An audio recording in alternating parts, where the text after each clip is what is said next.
کون کہتا ہے کہ پیار کی داستانیں لیلا مجنون کے ساتھ ختم ہو گئے؟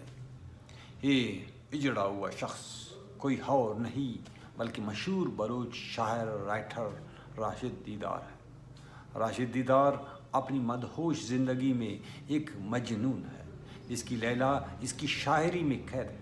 راشد دیدار اپنی لیلا کو گلی گلی ڈھونڈتا پھرتا ہے۔ ان کی ایک مشہور غزل آپ سبھی اہل ذوق کے پیش نظر ہے۔ سر کچلنے سے مجھے ظلم و ستم یاد نہیں، سر کچلنے سے مجھے ظلم و ستم یاد نہیں، کون کہتا ہے مجھے اپنا صنم یاد نہیں۔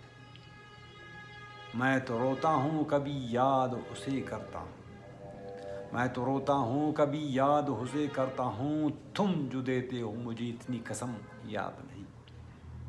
روز لکھتے تھے صنم دل کا کلیجہ لے کر، روز لکھتے تھے صنم دل کا کلیجہ لے کر، آج لکھنے سے مجھے رسم قلم یاد نہیں۔ کل جو کہتے تھے وہی بھول گئے ہو دیدار، کل جو کہتے تھے وہی بھول گئے ہو دیدار، آج کہتے ہو مجھے رنج سے غم یاد